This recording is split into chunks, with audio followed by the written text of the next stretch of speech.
ఓర్పు పట్టినవాడు చేతకానివాడు కొంతమందికి. ఒక ఆయన చాలా ఓర్పుగా ఉన్నాడు అనుకోండి, ఓర్పు గొప్పది అని ఓర్పు పట్టాడు.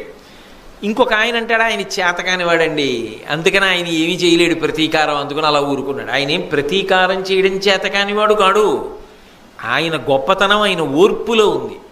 అది గమనించలేకపోవడం నీ చిన్నతనం అంతే, అంతేకాని అది ఆయన తక్కువతనం కాదు. నువ్వు రెచ్చగొట్టినా ఆయన రెచ్చగొట్టబడడు, ఆయన అలాగే ఉంటాడంతే ధీమంతుడై. కారణం ఆయన ఓర్పు అటువంటిది, ఆయన సహనం అటువంటిది. అది కనబడని ఆభరణం. మనిషికి గొప్ప ఆభరణం ఏది? ఆ సహనమే. అసలు ఆ మాట చెప్పడంలో విదురుడి చమత్కారం చూడండి, అసలు ఎంత గొప్పగా చెప్పాడు. క్షమించువారికని చాలమి వెట్టుదురు. అటువంటి ఓర్పు ఉన్న వాళ్ళని చూసి చేతకాని వాళ్ళు అంటూ ఉంటారు. అయినను తలంప బాగా ఆలోచిస్తే అనూన క్షమయ కడు మెరయు తొడవు ఉత్తమ రూపము కోరువారు దాల్తురు దానిన్. అసలు ఆ ఓర్పు అనేటటువంటిది ఉందే, అది అద్భుతమైనటువంటి ఆభరణం. దాన్ని ఎవరు ధరిస్తారు? అంత గొప్ప ఆభరణం పెట్టుకోవాలంటే అందరూ పెట్టుకోగలరా? 50 లక్షలండి వజ్రాలతో చేసిన వడ్డాణం అంటే అందరూ పెట్టుకుంటారా? 50 లక్షలు ఉండద్దు పెట్టుకోవడానికి.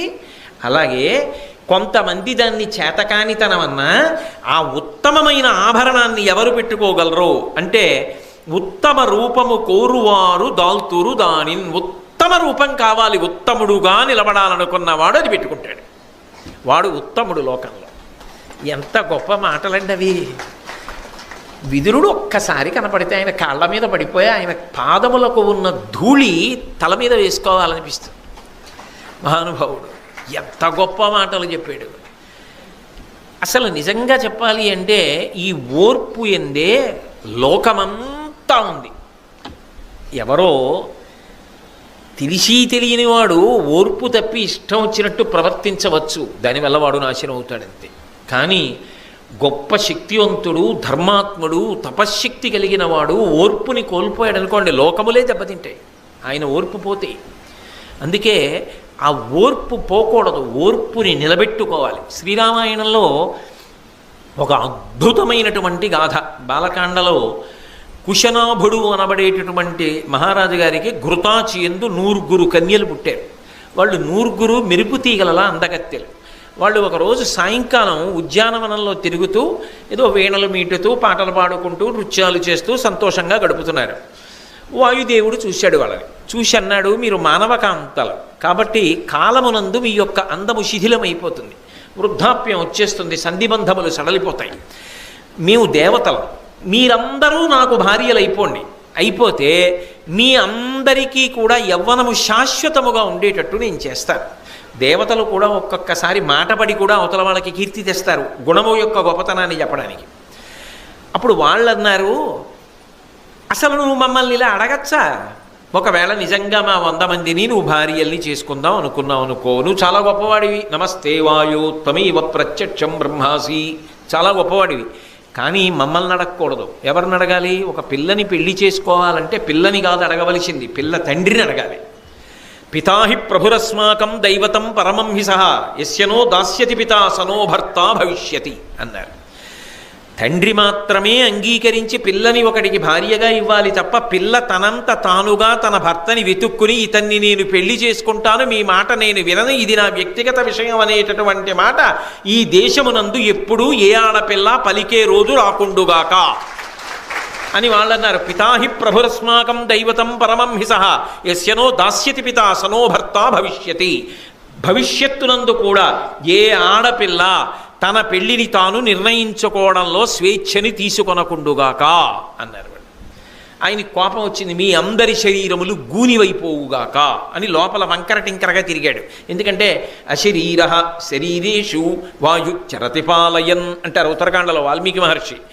వాయువుకి శరీరం ఉండదు. వాయువుకి శరీరం ఏమిటండి? గాలికి శరీరం ఏమిటి? గాలికి శరీరం ఉండదు. అసలు భగవంతుడు అన్న మాట నిరూపణానికి వాయువే. భగవంతుడు ఉన్నాడా అండి చూపించండి అంటే గాలి ఉంది, తెలుస్తోందా లేదా? చూపించగలవా? వాయువు ఎలా అనుభవంలోకి వచ్చి చూపించడానికి కుదరదో భగవంతుడు కూడా అంతే, గాలి లాంటి వాడు. వాయువుకి శరీరం ఉండదు, కానీ అన్ని శరీరములను ఆయనే పరిపాలిస్తాడు. లోపలికి వెళ్ళి బయటికి వచ్చినంతే కదా సేపే కదండి శరీరం నిలబడుతుంది. వడిబాయక తిరిగే ప్రణబంధుడా అంటాడు. అందుకే అన్నమాచార్యుల వారు. కాబట్టి వాయువుకి శరీరము లేదు, కానీ అన్ని శరీరములలోకి వెళ్ళి పరిపాలిస్తాడు.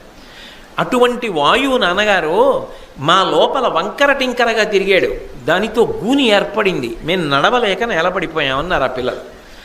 ఆయన అన్నాడు, తండ్రి ఏమమ్మా మీ అందరికీ గొప్ప తపశ్శక్తి ఉంది కదా, మీరు నాకు ఘృతాచికి కలిగిన సంతానం కదా, మీరు వాయుదేవుణ్ణి ఎందుకు శపించలేదు అని అడిగాడు. వాళ్ళన్నారు, నాన్నగారు ఒకడు తప్పు చేశాడు, తెలివి లేక, ఓర్పు లేక. ఓర్పు పట్టవలసిన వాడు కూడా ఓర్పు పట్టకుండా వాడు ఎలా తెగబడ్డాడో అలా తెగబడితే లోకం ఎలా నిలబడుతుంది? అవ్యవస్థ ఏర్పడదు. అందుకనే ఆయన ధర్మం అన్న గీత దాటాడు, మేము మాత్రం ఆయన్ని శపించలేదు, ఓర్పు పట్టాను నాన్నగారు అన్నాడు. వెంటనే తండ్రి అన్నాడు, అదే మాట విదురుడు వాడుతున్నాడు పద్యంలో.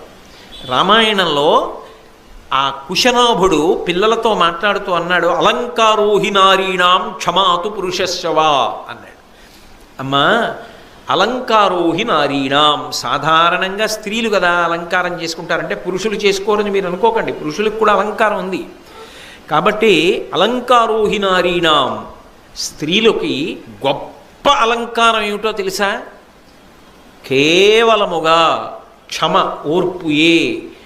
స్త్రీలకే కాదమ్మా, అలంకారోహి నారీణాం క్షమాతు పురుషస్యవా, పురుషుడికి కూడా ఓర్పు పట్టడమే గొప్ప అలంకారము.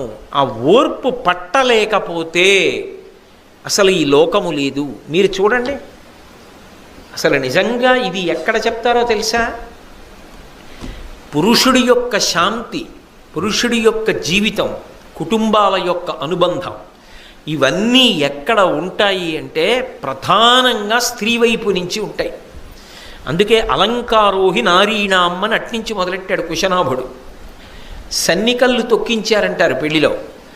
పొత్రం తీసుకొచ్చి అక్కడ పెట్టి దాన్ని కాలుతో తొక్కిస్తారు.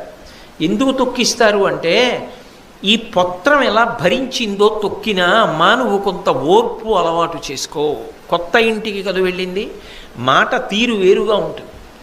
ఇంతకుముందు ఆ అమ్మాయి పుట్టిన ఇంట్లో చాలా గౌరవం, చక్కగా మాట్లాడుకోవడం, ఎంతో శాస్త్రీయమైనటువంటి పద్ధతి, పెద్ద మనిషి తరహా అన్నీ అలవాటు. కానీ అవతల ఇంటిని మెట్టింది. మరిది కొంచెం చిన్నతనం, ఏవో తెలిసి తెలియని మాటలన్నీ మాట్లాడుతుంటాడు. బావగారు హాస్యప్రియత్వం ఉన్నవాడు, ఏవో హాస్యాలు ఆడుతుంటాడు. మామగారు ఉదాసీనుడు, ఎక్కువ జపం చేసుకుంటూ ఉంటాడు. అత్తగారు నైవేద్యానికి ప్రాధాన్యం, మహానైవేద్యం ఎక్కువ వండుకుంటూ ఉంటుంది. నీ మనసు నొచ్చుకుని ఎవరికి చెప్పుకోవాలి అని ఒక్కతవే ఏకాంతమునందు భర్తతో నేరాలు చెప్పకు సుమా, సంసారము భిన్నమైపోతుంది. నామరిది అన్న భావనతో క్షమించు, ఓర్పు పట్టు. నా బావగారు అని ఓర్పు పట్టు. అమ్మా నీ ఓర్పు మీద కుటుంబాలు నిలబడ్డాయి. తక్కువ చేసి మాట్లాడటం కాదు, వాళ్ళ ఎంత ప్రధాన స్థానంలో ఉన్నారో నిరూపణం చేస్తున్నారు. కాబట్టి అలా లేరనుకోండి, నిజంగా చెప్తున్నానండి, పురుషుడు అనుకుంటారు కానీ పురుషుడి కన్నా గొప్పతనం స్త్రీ అందుకే ఉంటుంది. ఆమె నడవడి చేత శాసిస్తుంది. అందుకే సన్నికళ్ళు తొక్కిస్తారు పెళ్లిలో. అమ్మా ఎంత గొప్ప మాట చెప్పారమ్మా, అలంకారోహి నారీణాం, ఎంత గొప్ప ఓర్పమ్మ. ఇది స్త్రీలకే కాదమ్మా, పురుషులకి కూడా కావాలి ఈ ఓర్పు అన్నది అని ఆయన అని ఒక మాట అన్నాడు కుశనాభుడు. క్షమాదానం, క్షమా యజ్ఞ, క్షమా సత్యం హి పుత్రికా, క్షమా యశ, క్షమా ధర్మ, క్షమయావిష్టితం జగత్ అన్నాడు. అమ్మా నిజానికి ఓర్పే యజ్ఞము, ఓర్పే ధర్మము, ఓర్పే సత్యము. ఆ ఓర్పు ఎందే లోకములన్నీ నిలబడ్డాయి. ఆ ఓర్పు లేకపోతే అసలు ఎవ్వరూ ఎక్కడా నిలబడలేరు. అందున ఎంత ప్రధాన స్థానమునందున్నాడో అంత ఓర్పు అవసరం. ఎందుకనంటే తప్పులు చేసేవాళ్ళే ఎక్కువ ఉంటారు. ఎప్పుడు వాళ్ళని భరించుకుంటూ రావాలంటే ఎంత ఓర్పు ఉండాలండి, చాలా ఓర్పు ఉండాలి. ఆ సహనం అనేటటువంటిది అంత అవసరము సుమా. ఎవరు భరించవలసి ఉంటాడో వాడు కట్టు తప్పాడు అనుకోండి, ఇంకేం నిలబడతారు? వ్యవస్థ నిలబడదు. అందుకని ఓర్పు అన్నది అంత ప్రధానం. పాండవులు విరాట పర్వంలో 5గురు కూడా అజ్ఞాతవాసానికి ఎడుతున్నారు, వాళ్ళ కర్మ. ధర్మరాజు గారేమో కంకుభట్టు కింద మారాడా, భీముడంతటి వాడు వంటలు చేసే బలలుడిగా మారాడా, అర్జునుడు మరీ అన్యాయం సైరంధ్రిగా మారాడా, నకులుడు సహదేవుడు పశుపాలన చేసేవాళ్ళగా మారారా. 5గురు వెళ్ళారా? మరీ అన్యాయం ద్రౌపదీదేవి సైరంధ్రిగా మారిందా? మారి వీళ్ళు వెడుతుంటే ధౌమ్యుడు వీళ్లతో ఒక మాట చెప్తాడు. నిషదాద్రియంద నిమిషపతి ప్రచ్ఛన్న సంచరణమున వర్తించుటయును, అదితి గర్భంబున అవతారమై హరి వామనాకారమున అడగుటయును, జనని ఊరు ప్రదేశంబున అతి నిగూఢంబుగా ఔర్వుండు దాగియుండుటయును, ధేను శరీర విలీనుడై అజ్ఞాత చర్యమార్తాండు సల్పుటయును. వినమే ఇట్లు వీరలు పదపడి తమకు అగ్గమైన తరినెట్లు జయింతురట్లు నీవును ఓర్చుకొనుచు రిపుల జయించము ఆర్తి పొందకుండు అంటాడు ధౌమ్యుడు. ఎప్పుడైనా సరే ఒక కష్టం వచ్చిందనుకోండి, శత్రువుని జయించాలి అంటే ఓర్పు అవసరం. ధనస్సు కూడా అవతలవాణ్ణి కొట్టే ముందు వంగుతుంది. వంగింది చేత కాలేదనుకుంటే తర్వాత బాణం వస్తుంది. ధనస్సు వంగనందనుకోండి, అసలు బాణం వినిర్ముక్తి